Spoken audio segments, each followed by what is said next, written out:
Welcome back to Weekend Horror, guys. This week we're going over March 8th through March 14th. We've got an awesome show for you today. With me, as always, in studio, so I can see their pretty faces, Eugene and JL. How y'all doing? Doing great, doing great. What's up, everybody? All right, so I love being here in the studio. I do get to see you guys. I actually get to react to you instead of imagining where you are, in my house. So this is pretty awesome. Second time we're in studio, which is really, really cool. We have a couple of things that we wanted to go over before we jump into the show itself. First and foremost, Eugene has some news. This previous weekend, he knocked something out of the park. Whoo! So after about 2 months of planning and preparation and auditions and all this other kind of stuff, we finally wrapped my short film, The Sacrifice. Woo! Right? Yes. Woo! We shot, I think it was a good 14, 15 hour day, something like that. But you know what? The footage looks amazing. Everybody did a really good job. I like to thank the entire cast and crew that actually put my script idea and actually made it happen kind of thing. So it was awesome. It's wonderful. We just started doing editing and everything like that. And I can't wait to show everybody. It was really, really good. I was honored. Eugene asked me to be his AD on that. But Eugene's vision was so, I have to admit, man, your vision was so on point and you were so focused and you had everything so well planned. Sometimes I felt like I was more in the way than I was actually being your AD and you only had the one unit, but you had it on lock and you made it so easy. It was just a fluid production. There are always some delays. It was a long day, but everyone was so professional.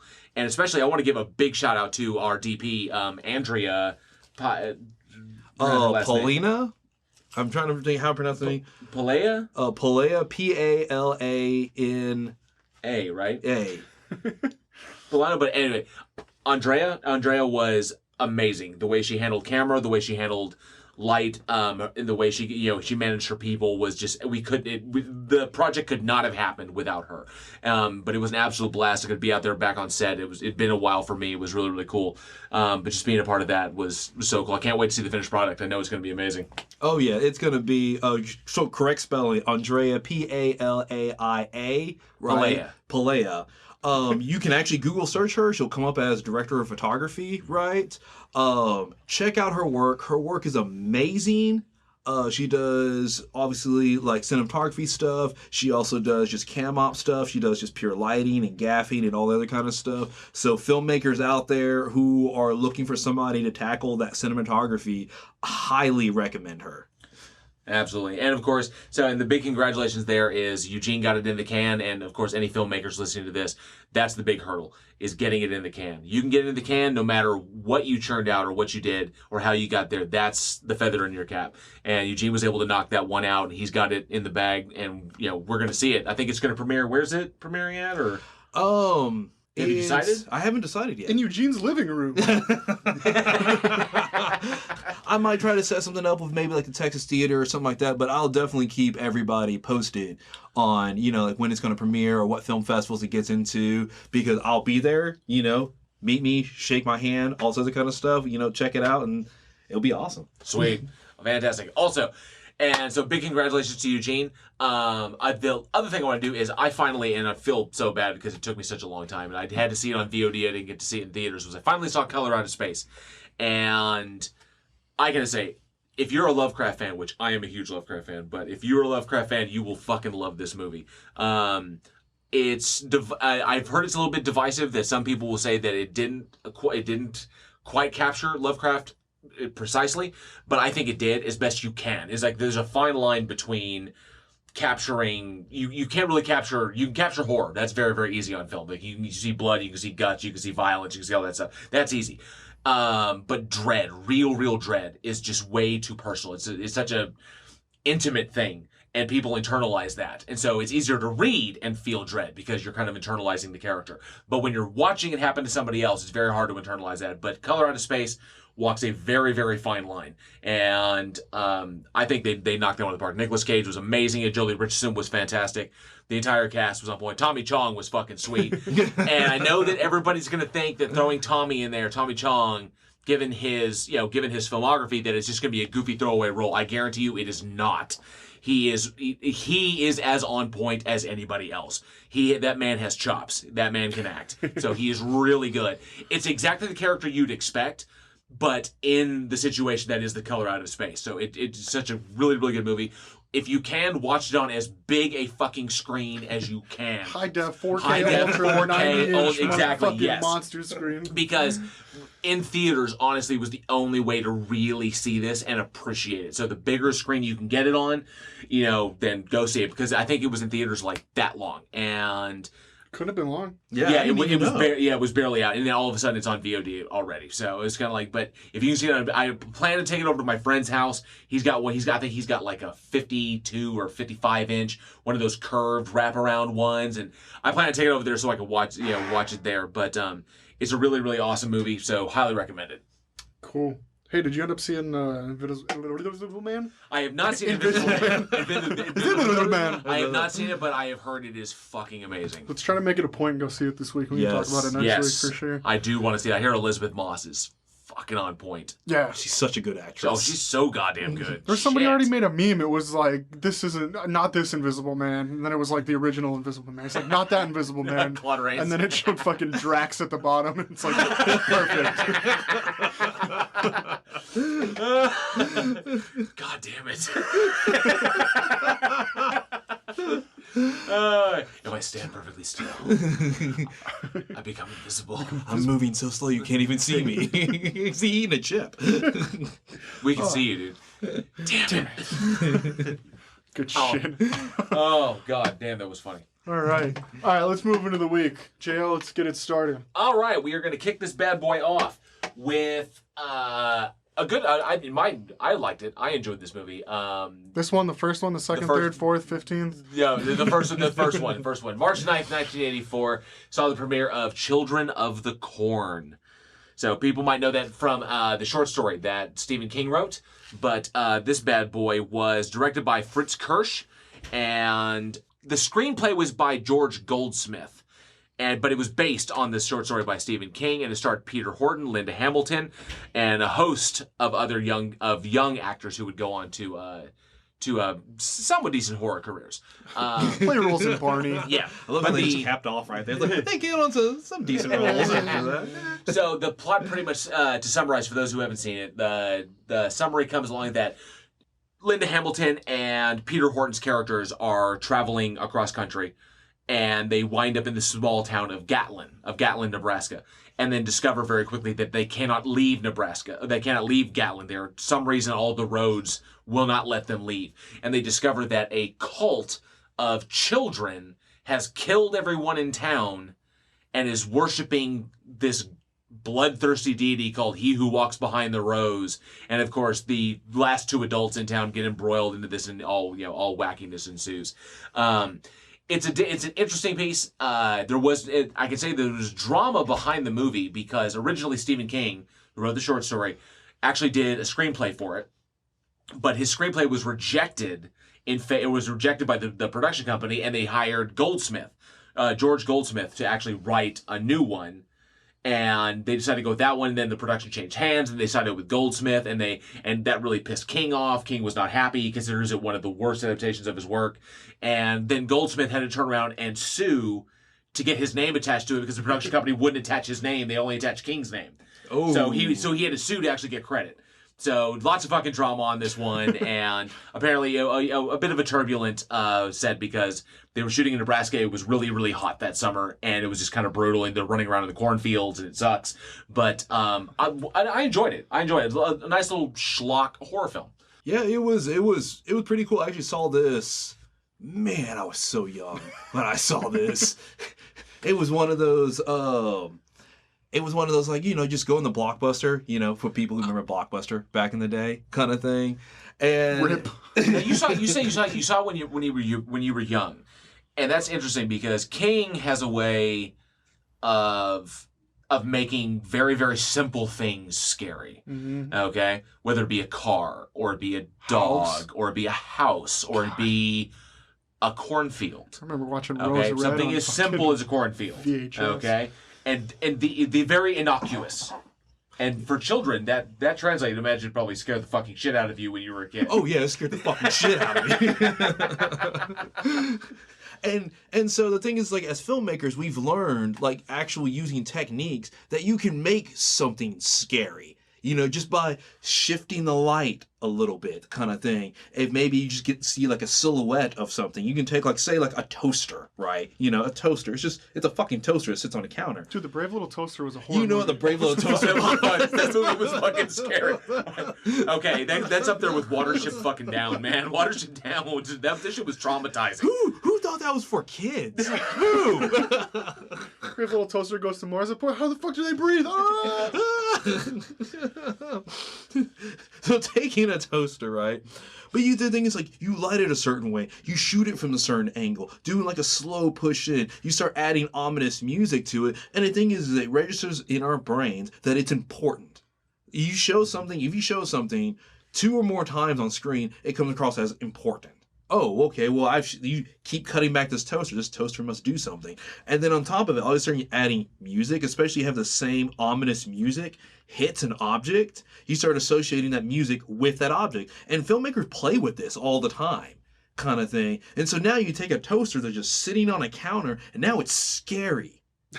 It is scary. And the thing is, so you start doing stuff. If you make it, like, if you say you zoom in a lot on it so the toaster takes up most of your frame, you know, now it looks like the toaster could be like watching somebody. If you have the toaster takes up most of your frame, somebody out of focus in the distance, the toaster's watching them. It's a fucking something toaster. like if you see yourself in the reflection of the toaster, you end up dying. So it zooms in, and each character you see in the reflection ends up getting torn apart by a lawnmower. It's a real lame version of the rain.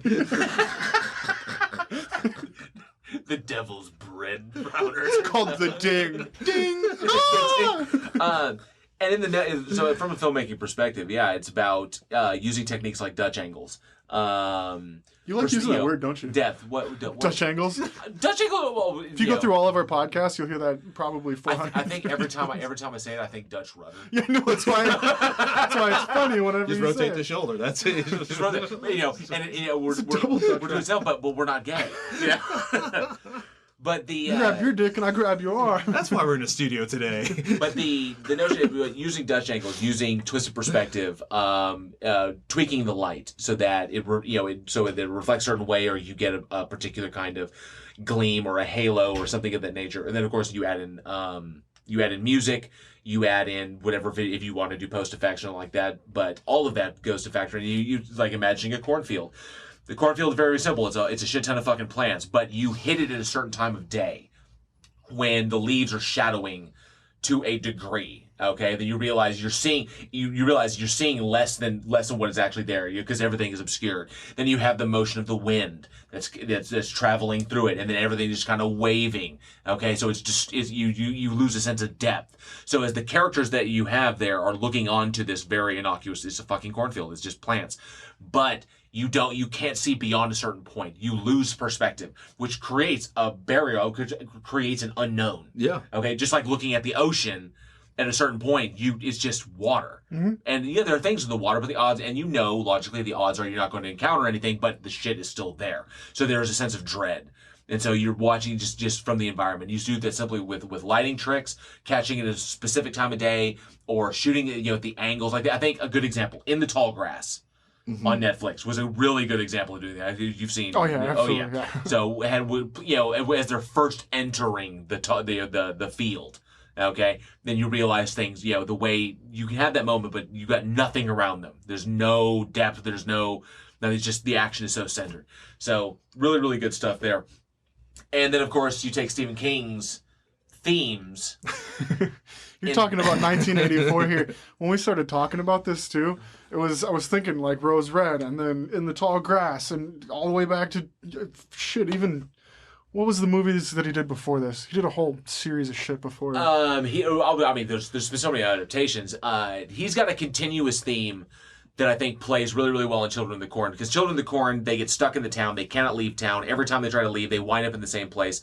And it's just repetition. Sounds just like until in the tall you go grass. through, exactly. You just keep repeating the same action. Yeah. And so King has got this continuous theme that he plays off of, that hell is repetition. It comes up in The Stand. It comes up in his Dark Tower series. It comes up in Storm of the Century. Whereas that, and many, many of his short stories, where an individual they die and they encounter their torment, and they keep reliving a specific event over and over and Groundhog over again. Day. Yeah. With only the inkling That's of deja vu. Something's wrong. Yeah, Like something's off. something's off, something's happening, and then they wind up going. It winds up happening again, and then they Right. wake up and they're kind of like, "Whoa, that was a crazy dream. This feels so weird. Okay, I'm getting back on the plane now. This feels odd. Have I been here before? This seems so familiar. Oh, like I thought this, like that." And then it happens again, and then it constantly continues on and on and on, and it's a very, very medieval sense of it, a very Dante kind of sense of creating that kind of atmosphere, and that lends itself to the audience with uncertainty. And I think Children of the Corn played on that very, very well, that you're going to have to go through this shit, through Isaac and his evil minions. Right. You're going to have to get through this in order to break this cycle. So that is your hell, whether you're paying some penance or just, it just happens to you stumbled into it. You don't have to be an asshole. You just Exactly. walked into it. Which is weird, because King's script originally had 30 minutes of Linda Hamilton and of Linda and Peter's characters arguing in the car. Like the first half hour of the movie was them basically setting up their characters arguing in the car. That was his character development? That was his character development, was establishing that. So it just gets you really irritated, just to get you really pissed off. And I guess waiting for saying something that, else. in some way we're not sympathetic to them winding up in this situation, that they wound up here because maybe they deserved it, because King likes to play with that kind of shit. So Yeah, because, fuck everybody else. yeah, He just likes to fuck with you. he does. That's, He does. see, I keep going back to Rose Red, because that was one of the first horror movies that I ever saw, was on VHS. And you were talking about being young when you saw this. I was really young when I saw that, and that fucked me up, because I was Stephen King, and it was like, it was like a two VHS length movie. Me and my buddy sat in this. That was a TV series. It was a miniseries, wasn't it? Like The Stand. No, Rose Red. Yeah, No, that was. that was about the house, wasn't it? Yeah, but that was just a movie on two VHS. Yeah. But that was was just a actually straight movie? No, it was on TV. Oh, it was wasn't it? released Oh. theatrically. The way It was that I actually saw a it- miniseries. Okay, well, the way I saw it on Yeah. the VHS, it just played like a movie. There was no. Oh cut. yeah. There was no cut in It it. was, and just like you can buy the It TV series. Okay, yeah. You can buy that on tape. See, I didn't know. I was- or The I'm Stand, not because The kidding. Stand was like a 3-day event. Yeah. And so it's like 6 hours long, I think, or maybe it's like 3. I'm not sure. But anyway, you could buy that was multiple VHS. Okay, see, I didn't know that. Yeah. I'd seen it more times than I probably should have when I was young, because I was like, I don't understand. And even by the end of like the third time, I was like, now I'm just scared shitless of everything, and I don't understand. Like, I'm afraid to look out the window. If I see my reflection in the fucking window, I'm gonna crap my pants. Like, yeah, it was terrifying. But that was. I think Rose Red was slightly inspired by the Winchester House. That lady Mary Winchester, she was the wife of Winchester, the one she John built all Winchester, the different yeah. She rooms. built all the different rooms Yeah. as kind of like a self-imposed penance for all the victims Yeah, of yeah, her husband's exactly. invention. Yeah. So yeah. So I think Helen Mirren did. Yeah, they did a the movie You recently. got it. Yeah. They unfortunately. Shit, didn't now I play want to through. watch 13 Ghosts. 13 Ghosts was fucking amazing. That was a good. That such was an a good one. underrated movie. Oh, so underrated. So, yeah. Oh, the ghost, the design on the ghosts themselves was just inspiring, and then of course the clockwork house. It all, and the shifting of, all the ghosts came from like different like mythological like different entities and stuff. That was super cool. It was really, really good stuff. So, and of course, Children of the Corn lent itself to a massive franchise. I think there are now 8 entries. Is there 8? I think there was 7 entries and 1 remake, and the remake was done by Sci-Fi, and it was on the Sci-Fi channel. Oh, so, I remember. Yeah. But I think I think there's like 8 in it. To be honest, it's been forever since I watched it, because they really went off the rail at 3. Shit, 3 was. I was gonna say 3. Because at least in 2, 3 was the last. in Like, 2, there was no god. It was all the children were affected by ergot poisoning, and that's why they're all hallucinations. So they pulled the more Salem witch trials kind of thing. But in 3, it just started going off the fucking rails. Kids are like killing motherfuckers. Then it's in the city, and then I don't fucking know. But there's a lot of them. So my question for the audience, my question to you guys, is what's your favorite entry in the series? personally, my favorite was actually not the first one, although I love the first one, was 6, because Isaac came back, and that brought back the original actor from the first movie who played Isaac, returned to the role. And, he's all grown up, but it was funny because the actor's really, really short. So he's older, but he's still the same size. Shit, he never grew.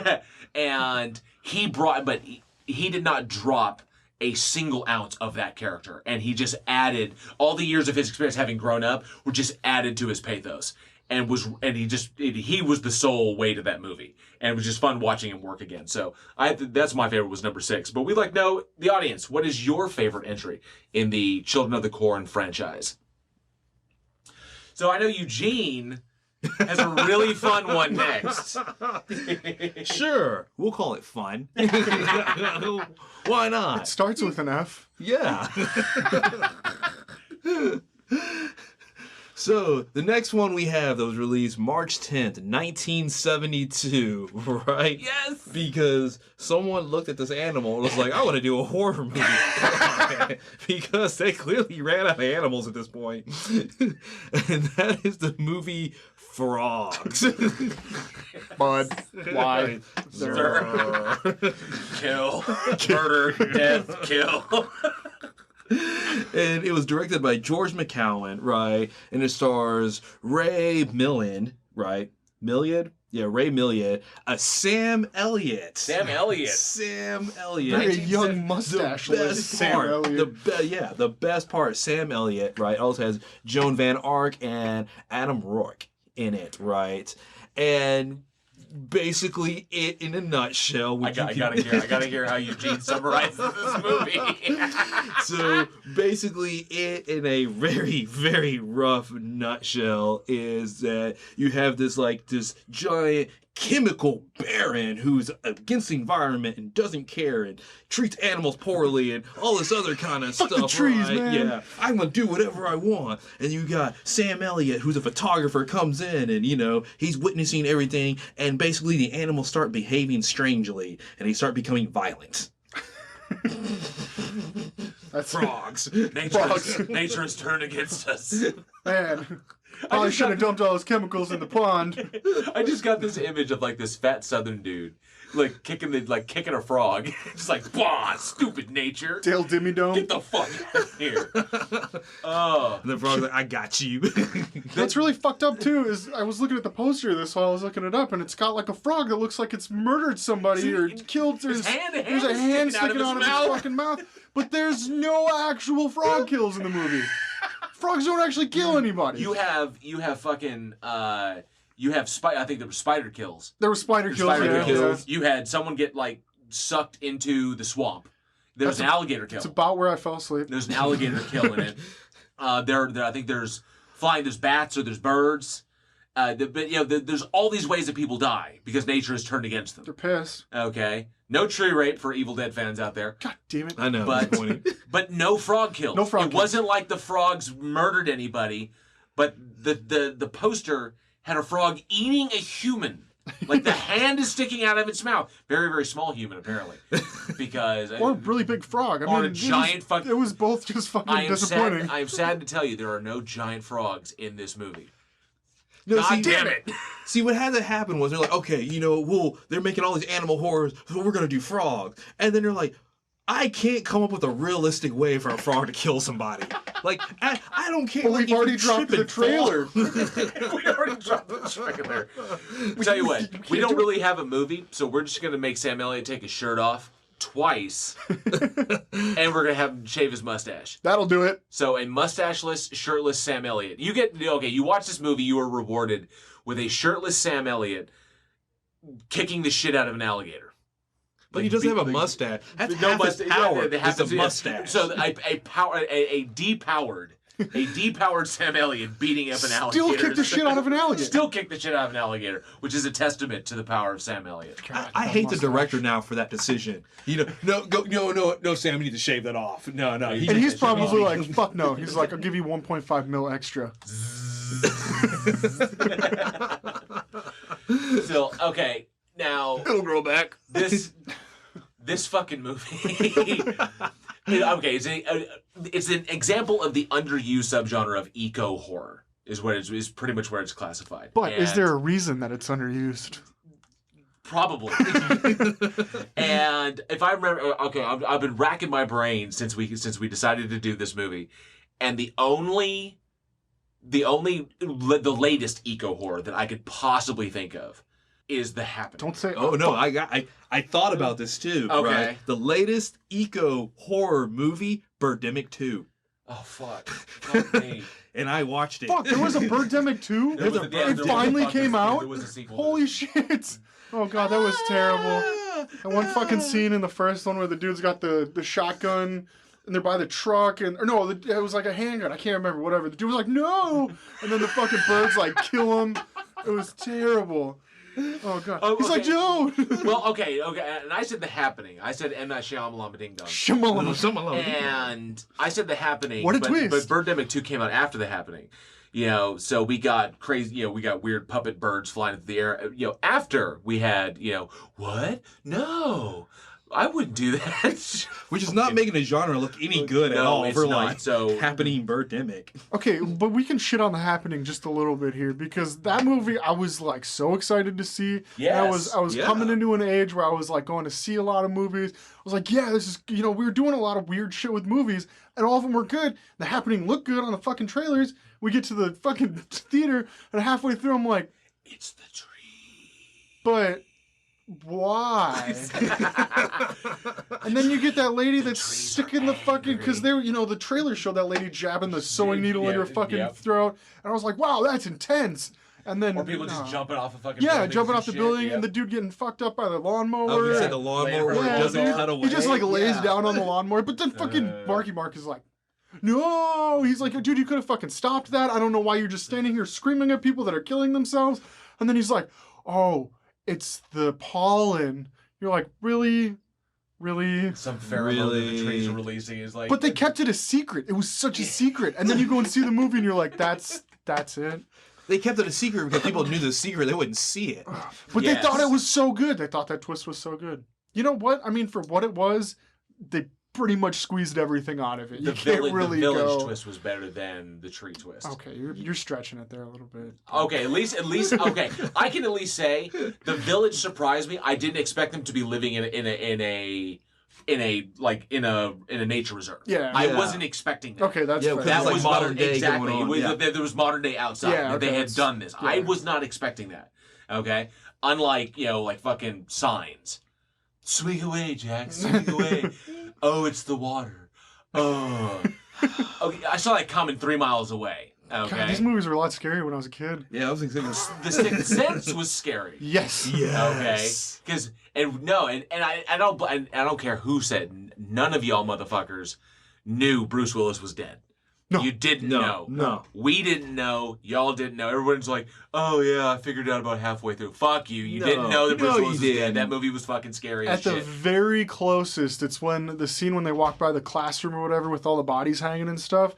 That's kind of about the point in the movie where you're like, something's fucking different. Something's up. Something's off. But yeah, no fucking idea. Yeah. And then you get to the end and you're like, wait. Oh! Shit. The closest he'll come to Christopher Nolan. And then you fucking hit the rewind button on the VHS and wait for it to get back to the beginning so you can rewatch the whole fucking thing like, wait, red. He didn't interact with the that. color red. He wasn't talking the doorknob, okay. He was sitting in the living room. Like, shit. But when did he die? And then you got to watch it a third time and then you're like, oh, he gets shot right away. And then you're like, oh. See, this is the testament for all shit, our if listeners. you've never seen him, sorry. For all our listeners, this is the testament to how bad eco horror subgenre is that we quickly went off and started talking about other shit other than eco horror. What a twist! What they twist? It was a twist. So I don't know the idea of trying to turn nature against man. Obviously, it's a trope that's been utilized in books and movies for years. The notion that we are not in as much control as we think we are. The world could turn against us. Shake us off like a dog shaking fleas. But I don't think. I think. I'm gonna say that Frogs came the closest to making it interesting, because at least those actors sold it. Okay, they did. They sold it. Shit was going fucking crazy. The animals were all descending on the fucking house and shit, and it was just, at least it had a narrative. You didn't know how exactly that was going. Oh, the birds. Maybe the birds did. Okay, probably. Okay, Hitchcock. Oh, shit, yeah, I forgot Hitchcock, about the birds did it because the birds just go nuts, and it's actually secondary to the plot because the plot wasn't really. It was called The Birds, but remember that with Tippi Hedren and yeah, that's Tippi Hedren. And there's the whole plot going on with her, and her story, and then all of a sudden it's like, oh, we have all this drama, birds. Oh my god! Oh my god! Oh my god! Birds. Suddenly, nothing else is really as important. Where are the birds, man? So I think Hitchcock got halfway through writing that movie and then went to like Australia and got attacked by a bunch of magpies and was like, I got a fucking idea. I don't know where to put it. This one. Actually, I think it lends itself. Hitchcock had a great thing going. Wrote himself into a corner. Didn't know how to third act that shit, and just said, "Oh, birds. They all get attacked by birds." That's what it is. But that's an example of eco horror because we never know why the birds attacked. We never know, why they. And then at the end of it, when they're all like calm, and as long as people aren't like freaking out, the birds aren't freaking out. We never know exactly why that happened. It ends very ambiguously, so we never get resolution. So maybe Hitchcock did it best with the birds. I think Frogs, it's a 1972 film. It's coming off the tail end of the 60s. They tried to encapsulate it. I think Shyamalan tried to encapsulate it and then failed. I think I legitimately blame that on Marky Mark, casting of Marky Mark. I love Marky Mark. Feel it. I love Marky Mark, but he belongs on Deepwater Horizon. He belongs on 9/11. He belongs in the America the Great movies. That's what he belongs in. Go do those. Okay? The other guys, go do those. Don't do The Happening, Marky Mark. You don't need to do those. So I should have casted fucking Steve Carell for that. That would have been great. Probably. Probably. Yeah. But you see, we see a lot of these that go towards like the Sci-Fi Channel and everything like that, like Ice-tastrophe and that's a real movie. Real movie. What the fuck? And I seriously thought Earthquake Spiders was about him. Thought that was as weird as it was getting. So you bring up a point. Sci-fi has kind of embraced the eco horror. They put one out like every month. Fucking hell. Sharknado. Sorry. Do you know there's a Clown-nado now? Oh, great. Oh, yeah. Clowns. Great. Clowns that are cursed to be in a tornado. And they're trying to that's get to a the twist. They're trying to get to the witch that cursed them to be in the tornado. That's a fucking twist. I'll watch that. When did The Happening come out? I just went off on a tangent in my brain. It's like 08. It was like 08, 09 or something like that. I don't know. I think in the last 10, 11 years we could probably shoot again. We'd probably do it again. Probably. I think with all the shit that we've gone through in the last 10, 11 years, we could probably pull something off. The Happening too? The Happening? The Happening. No, but seriously, I mean, you got to think about it. Like, we're going through the whole fucking global warming thing, and that was true. At the start of this whole like Day After Tomorrow shit show that America has become. Yeah. 2012. Yeah. Shit like that. I don't know. I think we could probably pull something off. But this actually comes to the question that I have for our audience. Is eco horror still valid? Is it still an actual subgenre that could maybe see a resurgence? Maybe something outside of asylum pictures or sci-fi, or is it just to the point this is it? It's dead, it's done. Only cheesy horror movies from here on out. Hell yeah, they should fucking let us know. But also, what's that one fucking little girl's name that was whining all over Olga, or the little activist chick? Oh, Greta Thunberg. Yeah. She should fucking write an eco horror movie. She seems to know so much about it. Watch it win Best Picture in the Oscars. Why are we shitting on Greta? No, I'm not shitting on her. She's just the only one that's come out here and actually swung for the fences. Actually, she's the one swinging. I have nothing against her at all. They should pull her on. Yeah, I love her. And maybe not even a fucking horror movie. Maybe because then she could be like, look, if we don't stop fucking shit up, this is what's gonna happen. Someone's got to give her something solid, or she's gonna wind up in a fucking sci-fi movie. Because that's what they all wind up. I was going to say a true crime movie, but But she's going to wind up in a sci-fi movie. She's going to fuck some people up, that's for sure. This is global warming. Oh, then I'm dead. So, that's it. That. No, dude. Greta, if you're out there listening to it, go for it. I mean, fucking... I honestly think that now that sci-fi's gotten a hold of it, I think it's done. I think the sci-fi's gotten its claws in it. They, what did you say, the Anchor? Has been doing the Asylum. The Asylum has been putting, churning out this bullshit. that has like Tom Arnold or some shit in it like that, and then or some actor of that Speaking of mustaches, of that character. But once you get to that point, I think they pretty much run it into the ground. I think it's and anytime a big director like Shyamalan Ding Dong tries to get a hold of it, it's become too camp. But we'll see what the audience says. See what they have to say. All right, Alex, what do we got next? This is such a good week. I know, this is awesome. I'm so glad that the end of dumb season came and then we got this like fucking lineup here. This is great. So many. All right, so we're looking at March 12th, 1992, a film called Demonic Toys. This is directed by Peter Manoogian. Love his fucking last name. Manoogian. The original idea came from Charles Band. The screenplay was written by David Goyer. This movie stars Tracy Scoggins. I love all the names in this fucking movie. It's great. Bentley Mitchum and Michael Russo and Barry Lynch was Hesse in this one. And I was going to come up with my own spin on the plot to this, but it was on IMDb. Okay. And this just sums it up. 2 gun runners and a pregnant policewoman are trapped in a warehouse with bad boys' toys. Pretty much sums up the whole fucking movie. That's an elevator pitch, like right there. I'm like, make it. It was great. I was like, what do I saw that and I was like, no, that's it right there. Yeah, these two fucking bad guys go into this warehouse and fuckery ensues. What's his face orders chicken, and then his buddy comes and fucking the delivery guy comes in and brings the chicken, and these gun guys run into the fucking the good guys. I guess there's just really good guys and bad guys. Well, there was the 2 cops, then the one cop got killed. Yeah, like right off the fucking bat. And that's when I knew. The hero cop, and then and then he gets shot, and he's like crawling around, and then all of a sudden these fucking toys are like, hey, what y'all doing in and here? And then they fuck him up. Yes, but it's like Home Alone with fucking demon toys. It's great. Oh, you gotta fucking love Full Moon. Full Moon. The shit that they put out is hysterical. Because Full Moon also produces the Puppet Master series. Yes. And it was the Puppet Master is decidedly more serious, darker in tone, especially, like part 3, Too Long's Revenge, and went back to World War II. They deal with they deal with Nazis. So it's dark. It was dark shit like that. It's camp now, but Demonic Toys really, they overtly try to make this thing funny. Although the toy kills are graphic, but but they definitely played to the comedy on this one. But it's so bad. Honestly, it's so bad it's good. It traverses that. It's one of the rare ones that it's so goddamn terrible. It is. You mentioned Birdemic beforehand. Is Birdemic is just bad? It's so.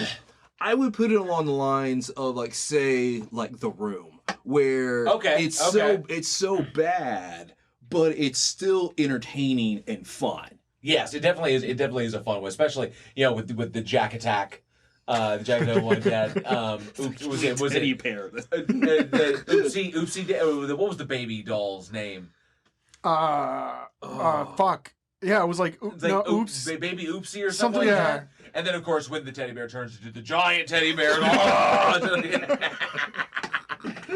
Okay, and then for those who haven't seen it, I don't know if I'm spoiling anything. This is an old fucking robot movie. This is 1992. I was 12 when this fucking movie came out. Jesus Christ. But the idea that it's a demon that's there's a demon that's like underneath the warehouse where the toys were built. It used to be like a satanic something, and then he's animated the toys to create sacrifices so that he can empower himself, so he come in and possess the lead woman, the lead cop. She's pregnant. Yes. And the demon is trying to transfer his soul into the fucking baby so that he can be reborn, but the baby's future self is like communicating with her, and then there's like a fight between. Okay. Yeah, and then the baby never even gets fucking. And well, you realize that it's like the ghost of her future baby. It was like, okay. Because then they bury the fucking baby. It's absolutely weird, but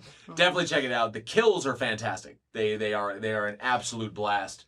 That's right. I was thinking about it. It was like the baby was born. It was like 66 years beforehand and was buried underneath the fucking warehouse. And they were like, you gotta imagine the fucking script room when they were coming up with this shit was probably filled with smoke. But there it goes. It's the same people that do Puppet Master. I have to admit, between the two, now Demonic Toys only got 3 entries. They actually got Demonic Toys 2, and Puppet Master versus Demonic Toys. Okay, have you ever seen the cover of that one? It just looked fucking ridiculous. But Puppet Master has now... I was gonna say 12? It's over 10. I know that. I think it's like 12 or 13 entries into it. It's huge, and it was like dark. It was like straight horror. Then it went like really dark with like the Nazis and Toulon and him resurrecting his putting the souls of dead Jews into these dolls, and then it went then it went really weird. And then there was like a demon puppet that tried to and then the doll, and then the puppets became heroes. They became the good guys all of a sudden. They became protagonists. Because they were trying to stop the fucking the demon. Yeah, the demon one. And so then all of a sudden they're good guys, and now all of a sudden they're bad guys again. They're like, that demon kind of fucking was a danger to us, so we got to stop him, and then we'll come back to killing you. And be bad guys again. So now they're back to it. And then of course you had I think. It's not the most recent one, but the last one that I saw was Littlest Reich. And that just goes back to basics like that, where now it's horror again. They're killing people again. But the differences between the two, honestly, I'll ask everybody there which would they prefer. I actually prefer the Puppet Master series myself. As funny as Demonic Toys is, at least Puppet Master had a continuing narrative that they built upon. They did, yeah. See, I mean, I could agree with that just because there's more in it. But there was a Demonic Toys 2, wasn't there? There was a Demonic Toys 2, and a movie where they put them up against each other. There was a Puppet Master Puppet Master versus Demonic Toys. So that's the one I'm thinking of, not Demonic Toys 2. That's the one I was thinking of. But yeah, I could agree with the Puppet Master. Wasn't Matthew Mark Hunter, wasn't he talking about how that was like an influence on his writing and stuff? Yes. You can actually see that in his work. Yeah, too. yeah, absolutely. But yeah, it's when you talk about like Demonic Toys versus Puppet Master kind of thing, I've always been more of a fan of the Puppet Master series kind of thing, despite the fact it was funny listening to y'all explain it because it made me think of it was like Rita from Parks and Rec explaining the Death Canoe. And it was like, in the fourth one, Death Canoe is the hero, saves everybody. The Puppet Master saved everybody on this one. God, I wonder if she was referencing that. And I'm sitting here afraid I was like Patton Oswalt doing his Star Wars filibuster. I gotta give love. That scene is amazing. The way he just runs it down. That's true love right there. And that's how they get into the Marvel universe. The Star Wars filibuster. But yeah, I mean, the thing is, like, to me, the Demonic Toys is really fun. And plus, I saw Puppet Master when I was young versus Demonic Toys when I was older. So, that always kind of had kind of an influence on it, kind of thing. Demonic Toys is fun. It's fun, kind of thing. But I always took the Puppet Master series, like, more serious kind of thing. That's fair. Yeah. It was definitely more serious. Until you got to the Littlest Strike and you're like, why am I still watching this? But yeah. Well, you're committed at that point. So favorite of the puppets. What's your favorite, Alex? I remember up until they were good, and then 2 movies after, and then I don't remember shit until I think that was like 9 or 10 was the Littlest Strike. I think it was like 11. Was it really? It was like 11. Was it after 10? I think Puppet Master X was 10. Okay, so yeah. You're right. And then I only saw like X, and then the Littlest Strike, and then so I mean, from what I saw, I'd say probably. One obviously was great. I think 3 was my favorite. Well, which of the puppets? Which of the puppets are your favorite? None of them. They're all fucking scary. I remember the drill head. The drill head. Okay. And the guy looked under the bed and he had the drill laser ran into him. You didn't have a particular one that was which one was the most scary to you? God, I was so young when these came out. You said you were 12. I was 2 when this movie came out. I think that scene where Drillhead was running under the bed was the one that I remember the most from when I was younger. That's the one that automatically popped in my head. When he was like, which was the one that like stood out the most, because I was like, don't look under the bed, and it looks so ridiculous when you think about it, because he's what, like, they're like that tall. Yeah. They're like a foot tall. Yeah. The audience can't see our hands right now, but it's like we're all like fucking measuring and shit. I'm trying to remember, because was that the one that had the bear with the shit on its stomach, or was that Demonic Toys? That's Demonic Toys. Fuck, see, now I'm getting them all mixed up. See, look, the one that always, I think Blade was really, really cool, and I got to give some mention because, especially in Toulon's Revenge, when they showed how they made Blade, how, the soul that went into it. I just enjoyed that design with the blade for a hand, the spikes that came out of the eyes and shit. Oh, the fucking 6-handed. And the one hook, the hook. There's the 6-shooter. 6-shooter, yeah. But it was the Leech Woman. that got Oh, see, I fucking forgot about I like forgot that. about drops her. leeches out of her Yeah. fucking mouth. Yeah, and because she she's- crawls on the guy and she's like and starts just spitting it. blah. Yeah. It was like that, and the sounds that she made, was fucking. That one fucked me up. That I'm gonna have to was go so back and watch fucking Puppet gross. Master because now I'm like remembering all these characters that I fucking forgot about. And then the fucking golem, the little golem dude, he had the big square body. Oh, there's the with the little head. Yeah, the tiny head Pinhead, dude. Pinhead, Yeah. That was a good one.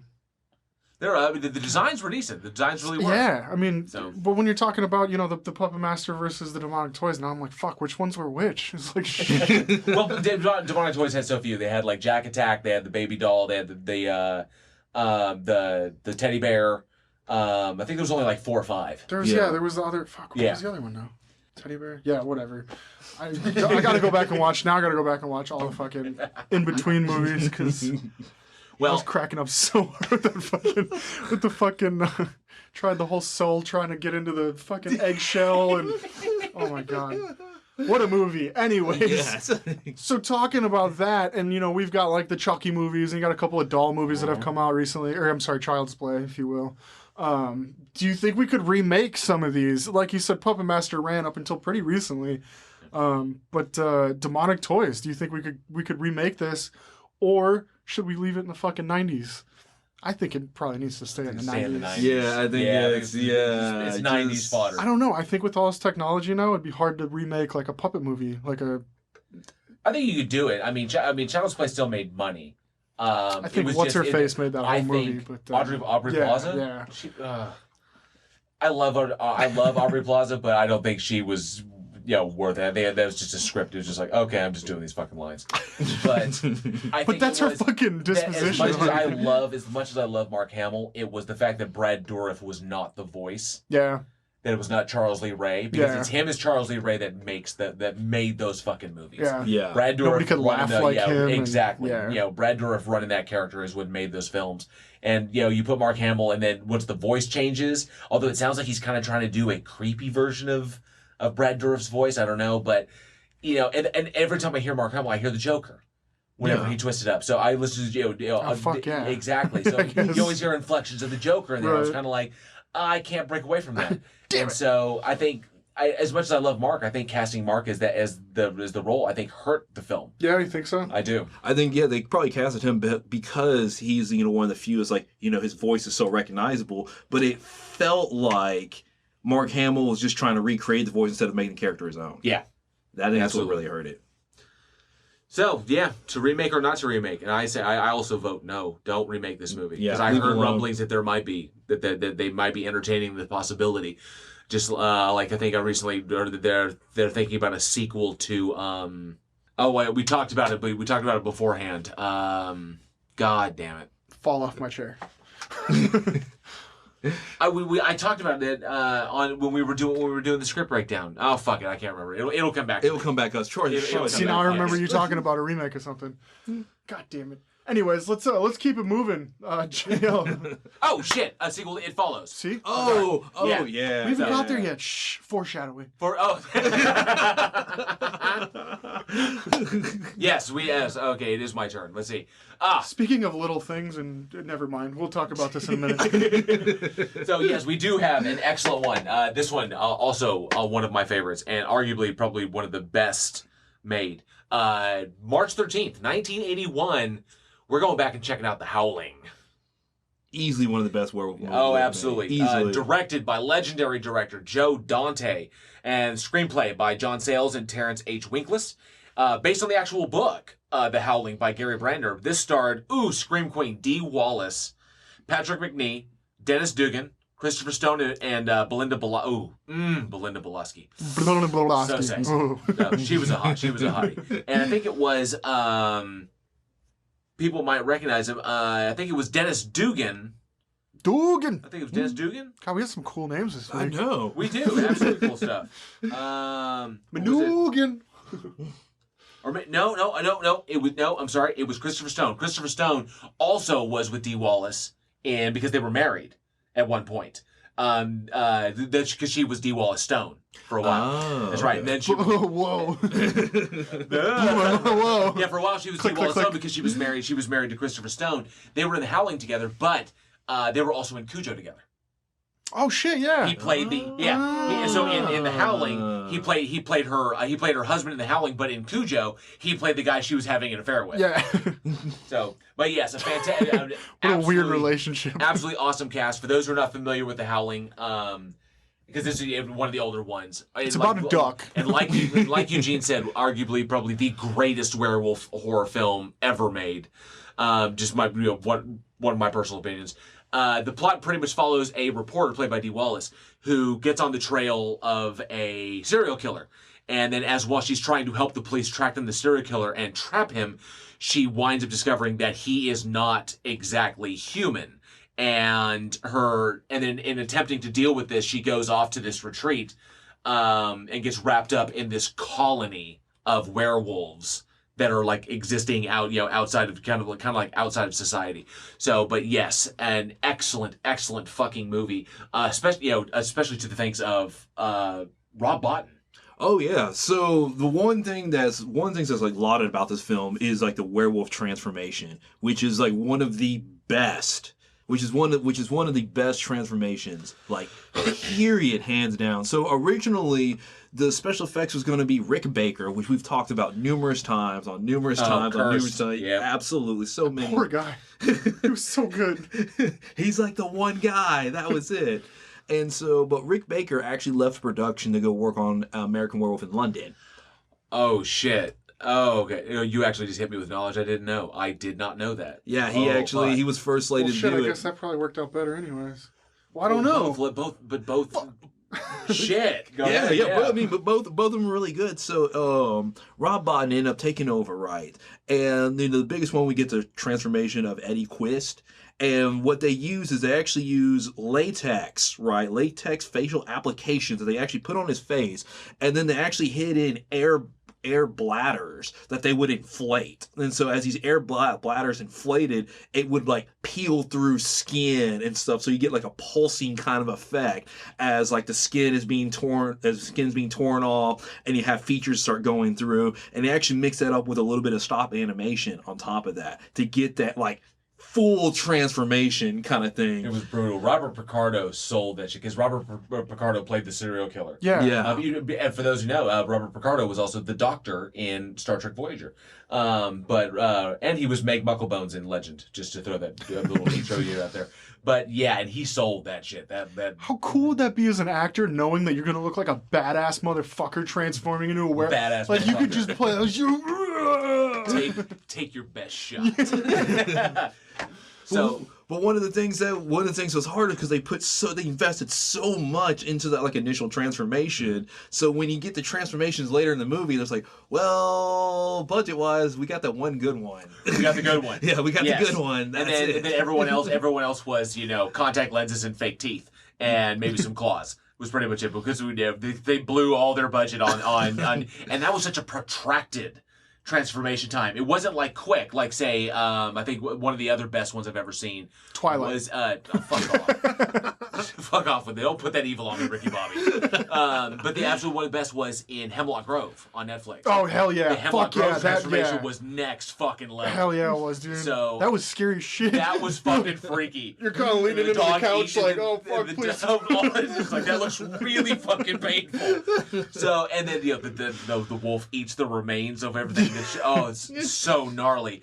But it was such a protracted and just painstaking scene because it shot lots of the face and the jaw coming out, and then the bubbling on the skin, like what you said with the air bladders, just the pulsating, and then the eyes change, and the fingers get super long, and then all of a sudden you got this fucking 8 foot tall. Yeah, huge. The fucking thing is like 8 feet tall, long ass fucking mouth, teeth for days. Just a brilliant. It's scary because the use of shadow and lighting, the way they did, because you never see the werewolf like full on visual. You're just like, oh, here it is. Like there's always some sort of like, I think when it was taking place in a doctor's office, and it was there were curtains over it, and there was kind of like an orangish light coming in that created a weird shadowing effect. So you got this kind of dark, burnt orange, shadowy deal that the werewolf was moving in. So you got it. You could see where it was, but the depth of it, so it was more like a living shadow, and just brilliant stuff. I mean, I don't know if it's because in the light it didn't look very good, but it doesn't matter. The way they shot it looked fucking amazing because all that shit was done in camera. Yeah. So that's the hallmark to it. Just like Terminator, just like fucking Aliens, it was all done in camera. Yeah. So. No, it was great. It was a great movie. And before this, in '78, when Dante did Piranha. That was another. Yes. That was another animal one. Then he did The Howling, and then for some reason after that, he fucking flipped. And you got stuff like Gremlins that came out, I think, because it was after sweet. that. You got Gremlins 2, Small Soldiers, and he started going into this weird, just like kind of goofy horror, but at the same time like horror. Did you Knights of Badassdom? Did he? Did he? I think Dante was Knights of Badassdom. I know he did The Burbs, Interspace. The Burbs, yes. Oh, Tom Hanks. Yeah, with Tom Hanks. Yeah. He went kind of funny after this, and it was like, he also worked on Twilight Zone the movie. That was another one. He did direct one of the segments. Did he direct? Did Dante direct the segment with had the accident, the helicopter accident in it? Oh, was he the one directing that? I think he might have been the one that was directing that. Wait, they were killed? Yeah, no, I'm sorry. Knights of Badassdom was Joe Lynch. My bad. Okay. Not Dante. So, but God, he's still even rocking. Dark was one that he came out with recently. Nightmares in Red, White, and Blue. That was a wacky. Was it? I never saw it. It was kind of funky. Yeah, no, I never looked into that one. But yeah, it was, I don't know, because like before that, like I said, Piranha, because that was a great movie. And then you go into The Howling, and then he switched from that to this like goofy horror. Dude, Small Soldiers will forever be one of my favorite. I love Small Soldiers. And you got to imagine with stuff like The Howling under his belt, with The Howling and Interspace. And The Explorers. Yep. Okay, so that or the Explorers, The Burbs, and then like that. The Burbs is fucking great. Looney Tunes. Looney back Tunes, in action. back in action. That's right. So it wasn't even the first one; it was the sequel. It was a sequel, and he comes out and fucking. I mean, I don't know. It's just I remember Gremlins being like one of my first. I guess because it was probably one of the first not animatronic, but well, I guess like an animatronic type. Everybody remembers the Gremlins. Oh yeah. Everybody remembers Small Soldiers. And I gotta give him props because we talked about it beforehand on the podcast. We talked about Masters of Horror series. Yeah. Because he actually directed 2. Oh yeah. Of those, he directed Homecoming and he directed the Screwfly Solution. Yeah, so I knew the Screwfly. I didn't know he did the Homecoming one. And so he directed 2 on that one, and he also directed Steven Spielberg's produced Amazing Stories. Oh yeah. That series he directed in that one as well. So long and a career that kind of spans all genres. So, and the perfect guy to do this. I mean, he got to start in major horror. Yeah. Delivered some of the best shit I've ever seen. And, almost virtually every one of his films I've loved. I can't think of something. So yeah, I think it was a perfect pairing. Joe Dante's vision. The kind of carte blanche of the 80s. Okay, Rob Bottin coming in and being like, okay, fuck you, Baker, I'll make this shit work. And I don't need to put my werewolves on wheels to make them running around, which is technically what that werewolf was.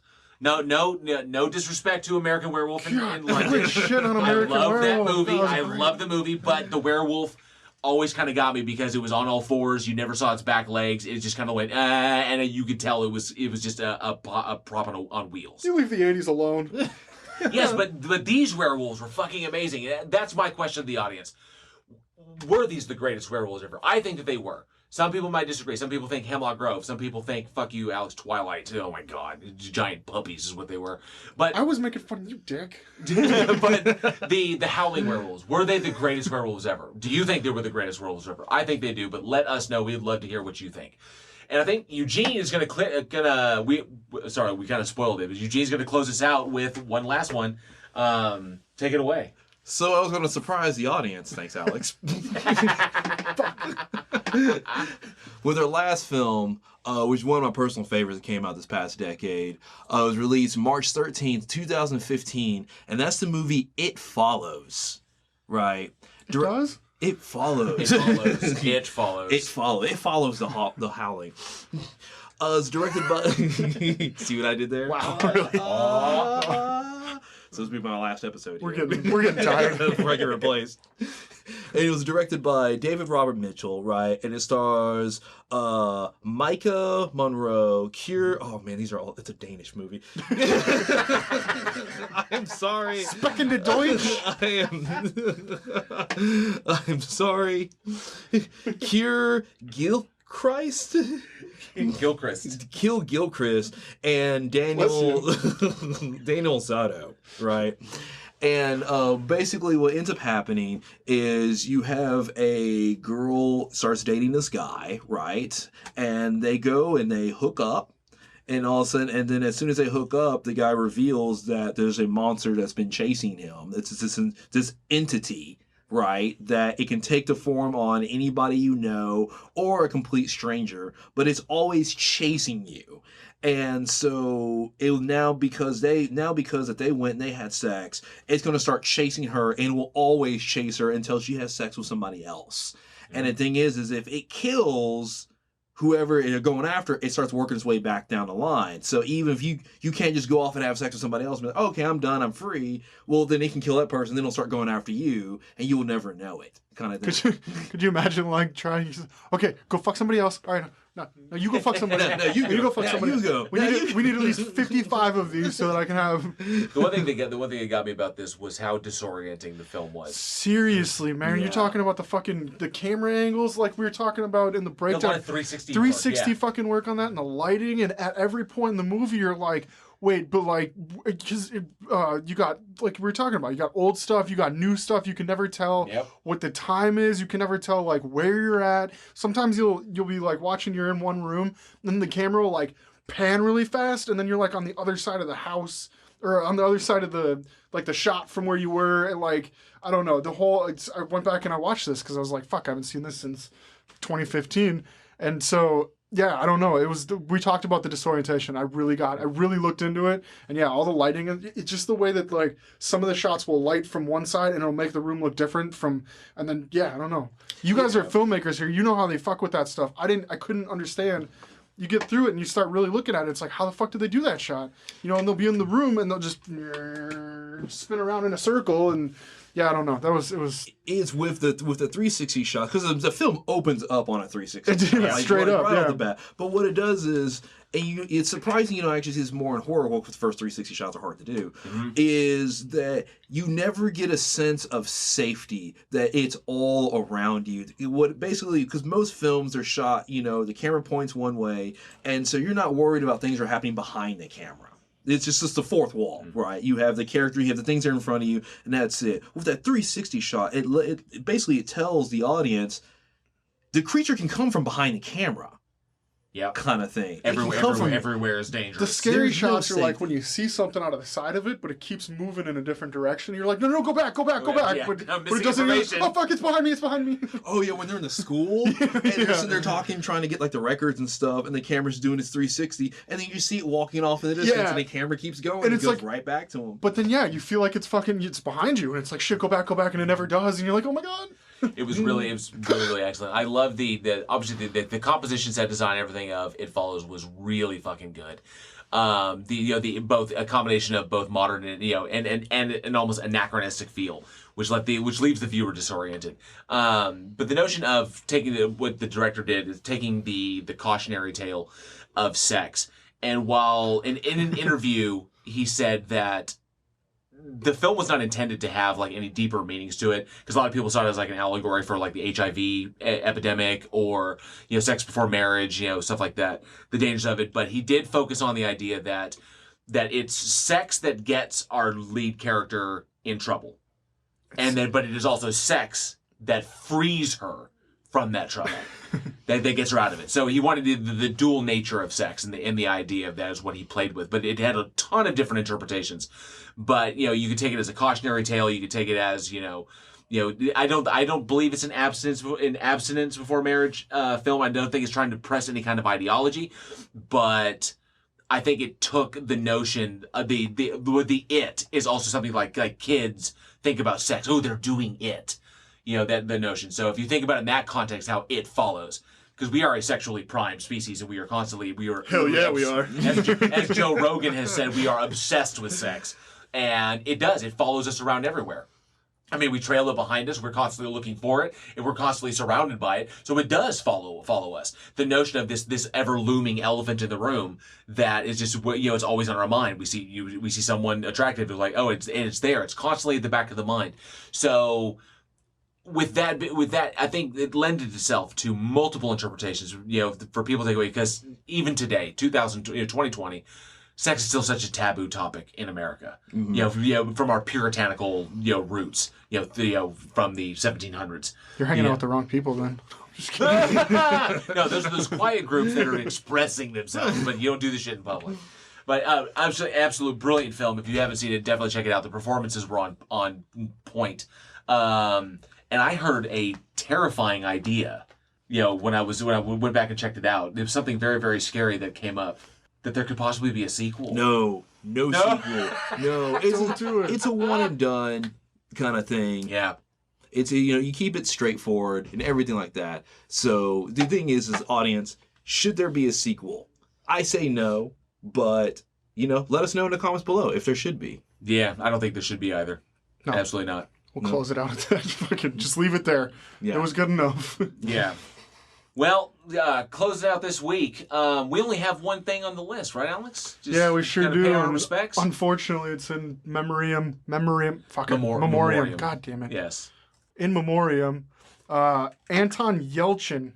Born March 11th, 1989, and passed away in June 19th, 2016. Short life there. Man, he's already been gone for 4 years. Yeah, 4 years almost. Almost 4 years.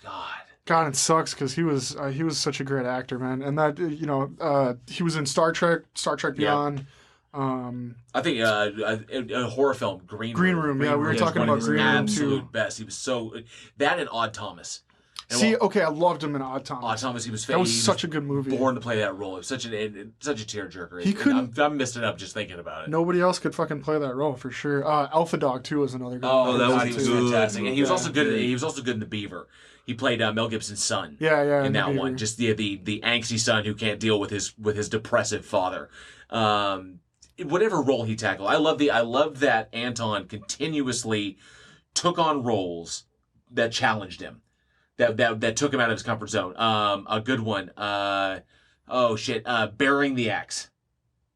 Was basically his is that he plays a character who has an overbearing girlfriend who's like totally controlling and just and he's kind of like, oh, okay, I'll do what you say, and she winds up getting hit by a bus and dying. Okay, which kind of he's like, oh my god, but then it kind I'm free. But what do I do? But then it frees him up, and he starts kind of like taking control, and then she comes back. Yeah.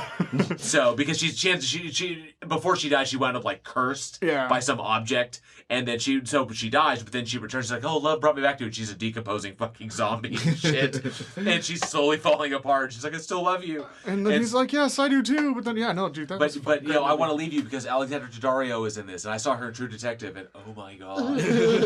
We all know the scene. Y'all should have seen the face JL just made right there. Oh my god. But he was such a phenomenal talent, and we lost him too soon. Such a freak accident. It's fucking car rolled down the driveway. Wild, but it was just a tragedy. I mean, freak accident. Yeah, purely a freak accident. I do want to shout out the movie Charlie Bartlett. Oh, Charlie Bartlett, yes. Yes. Definitely with Kate Dennings in it. Definitely check that out also. So good. And Anton Yelchin gone too soon. Just goes to show that, tomorrow's never guaranteed. I don't get sappy like this usually, but tomorrow is not guaranteed. It is not fucking guaranteed. You don't take a goddamn day for granted, because it wasn't like this was a big thing. It wasn't like it was an accident on his set or a big movie thing or a big deal or a big calamity. He literally was just going out to get the mail. Yeah. Going out to get the mail, and then we lost him. And so you never know. You really never know. So make the most. Make the most of what you got, because you could be going out to the fucking mail, and that could be it. That could be it. Hug your kids, hug your wife, hug your dog, fucking call your mom. Make your fucking movies. Get them in the goddamn can. Fuck yeah. Okay. Knock them out. Do that idea that you want to do. Yes, do it before because you never know. Well, rest easy, Anton. We're gonna miss you. Rest in peace. All right. Thank you so much, listeners, right? We're always looking for feedbacks, comments, questions, right? Email us at weekinhorror@gmail.com. You can listen to us at Anchor, Spotify, iHeartRadio, Apple, basically any place that you can listen to any kind of a podcast, anything like that. And then please, as you know, the things that we try to do, sometimes cost a little bit of money, kind of thing. So check us out on Patreon, right? Patreon/weekinhorror, right? We got our Bloodbath and we got our After Dark, right? And our Bloodbath is where we use our horror expertise and we take 2 horror icons and we put them in a battle to the death to see who will reign supreme. I'm gonna get my ass kicked on the next one. I just know. I can't wait. I can't wait for it. And then we also have on there, we have our After Dark. So, we have our monthly celebrity come in and they talk about, they'll go through the movies with the regular podcast. But then with the After Dark, we get to actually know them a little bit, where we just to sit and chat. And we can chat about their experiences with the genre and movies that they've made and all sorts of kind of stuff, right? So definitely check us out on Patreon. And then also check us out on Facebook, right? /weekinhorror for your daily splatter, your daily dose of a little bit of horror trivia, along with Week in Horror on Twitter. So once again, thank you so much for listening to our podcast. I'm Eugene. I'm Alex. I'm JL. See you next week. Bye.